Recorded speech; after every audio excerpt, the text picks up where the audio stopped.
Hey guys, welcome back. I hope you're all having a really good week and are doing super well. Welcome if you are new here. My name's Sarah. I make videos every single week here on YouTube talking about my journey with acne scarring, gut health, hormonal health, yeah, my journey with all those things because they are all very much interlinked. I've made quite a few microneedling videos in the past, and a really common question I get either on here or over on Instagram is what to do if you are currently breaking out but you want to kind of, start microneedling, start healing some scarring, and I thought I would address that in today's video. So if that's something you've been wondering, stay tuned because I'm about to jump straight into it. As you might have seen in a couple of videos back, I am actually going through a bit of a breakout at the moment. Nothing too crazy, but definitely more so than I've had for the last sort of 6 months or so. I'll show you this week. I've got this one, which is quite sore and painful. It's quite cystic. I've also got this one, which is definitely more kind of flat. I wouldn't say it was cystic, but it's definitely there. It's definitely more like a block pore. I've got this one on my chin as well. Again, not too cystic or anything, but definitely active.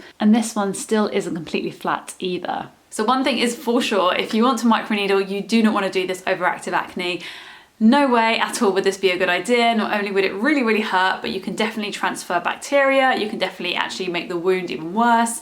You can prolong that healing time. Like, there is just no reason why you'd want to go over active acne. So that's why I hope this video will help you understand how you can go about this if you do want to start microneedling today, or you want to carry on your routine of microneedling, but you don't want to obviously go over your active acne. So in today's microneedling session, I'm going to be using manual tools as opposed to the electronic device that I usually use called the Derminator. You might have seen this on my channel before. If you haven't, I've got full reviews, which I can link in the description box. But I'm not going to be using that today, just because I feel like I have better control over specific areas of my skin when I'm breaking out if I'm using the manual tools instead. In particular, I'm going to be using my usual larger roller just to go over any areas that are not breaking out that I can do much quicker. And then more specifically, I'm going to be using this really, really tiny derma stamp, which has very few needles. I think there's 6 in total on this. And actually this is perfect if you're breaking out, because sometimes you have a breakout and you also have a scar in a very similar area, and you want to obviously maneuver around that without causing any more inflammation and damage to your breakout.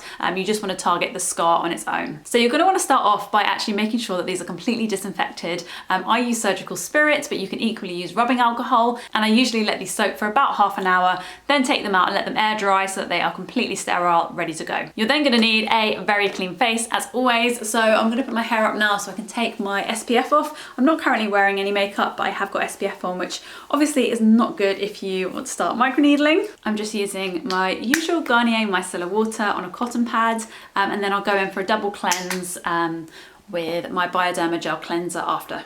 You also want to make sure that you've got some very clean towels prepped, because you want to make sure everything is completely sterile, clean as possible when you're dealing with microneedles, because obviously you're creating wounds in your skin and you don't want anything to get in there that shouldn't be. So my face is now completely clean and cleansed, and we are ready to go. I also want to premise this, like I do in all my microneedling videos, to say if you're planning on doing this at home, please, please, please do your research. This definitely is a professional treatment, and if you're able to go and see a professional, I would advise doing that. I've taken real care to do a lot of research and really understand how to do this properly on my skin.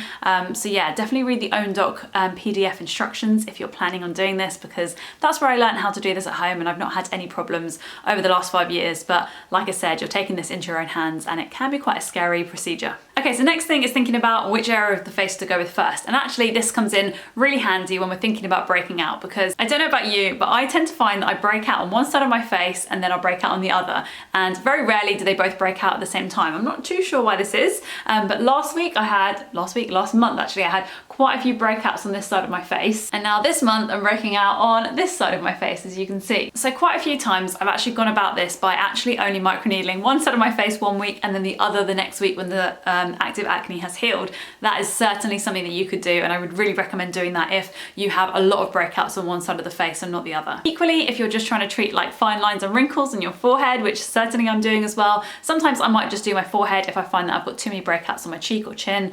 Again, that could be an option. If you think your skin is okay to do the whole thing, like mine today, then I would say go ahead with the side where you have the least active acne first.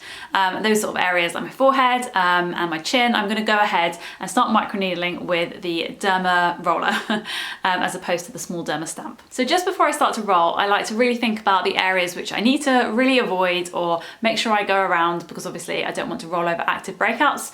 So to do this, I usually use a pimple patch, because I feel like this is a double effort, right? Because not only are we going to be helping treat the acne, but we're also putting like a sticker on top of it to protect it, to make sure that we don't go over it or around it. And even if we do accidentally brush past it, it's going to hit the plastic sticker rather than our actual skin. My favorite is Zit Sticker. I've worked with Zit Sticker for quite a while now, maybe over 6 months. And I love these because they're the only pimple patch I've found that have like tiny little micro darts that have active ingredients. So they're not just kind of helping promote healing, but they're actually working to target the spot at the same time. So I'm just going to apply this to all the areas I want to avoid. So I'm hoping I'm going to be treating scarring and my acne at the same time.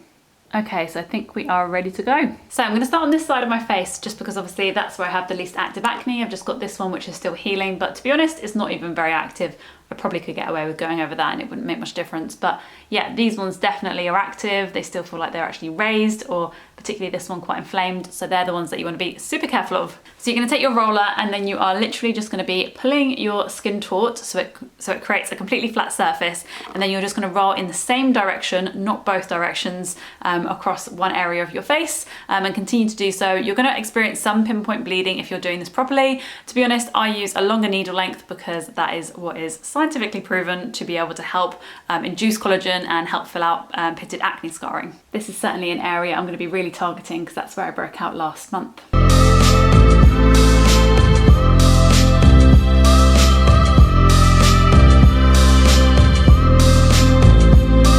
And now I'm going to go in with the smaller stamp so that I can actually get into those specific scars, particularly this one over here. So now that this side is done, I'm going to go in with this side, which is obviously the more problematic area because obviously I've got the active acne. So with that, I'm probably not going to go in with the roller just because it's going to be quite problematic trying to get around them. So I'm really just going to target the areas that I want to with the small stamps, that I make sure that I am, targeting areas around my chin, but not the actual spot. Same with this area as well, because I do feel like I've got some scarring here too. And obviously making sure that I'm just really, really careful of everywhere that has active acne and a sticker. Yeah.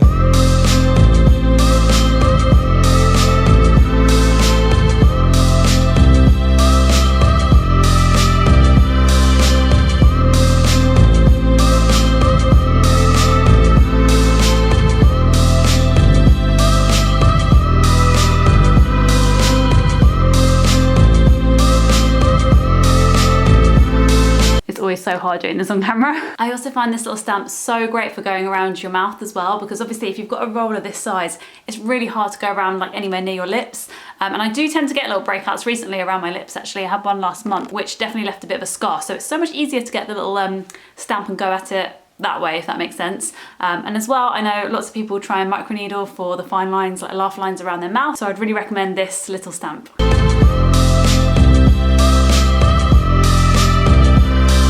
So I'm just going to go in my forehead now, which is definitely where I'd use this roller. I do find that this is much quicker than doing it with the stamp on my forehead, primarily because I haven't really got any active scarring there. It is just generally fine lines and wrinkles that I want to kind of either try and slow down or actually try and treat. Only exception is probably the 11s in between my eyes, where I will go back in with the stamp.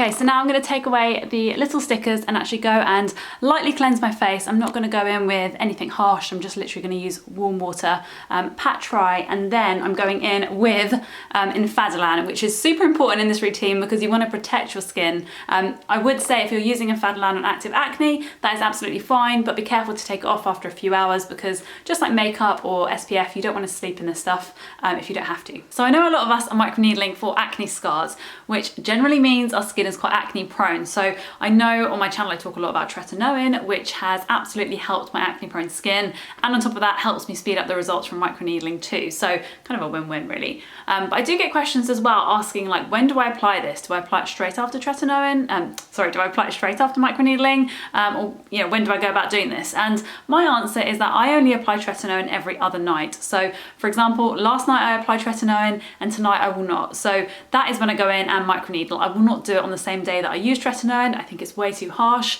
It will definitely irritate your skin far more. So instead, today, the only thing that I'll be applying is Enfadlan. And like I said, before I go to bed, I would gently wipe this off or kind of rinse it off with warm water and then go in with my usual moisturizer, and that will be that. So please don't attempt to try and apply this straight after. Your skin is still, it's got micro open wounds at this point, so you want to be really, really careful with what you apply onto it. And the more moisturized you keep your skin, the more hydrated you keep it, the quicker the redness will go down and the quicker the healing will start.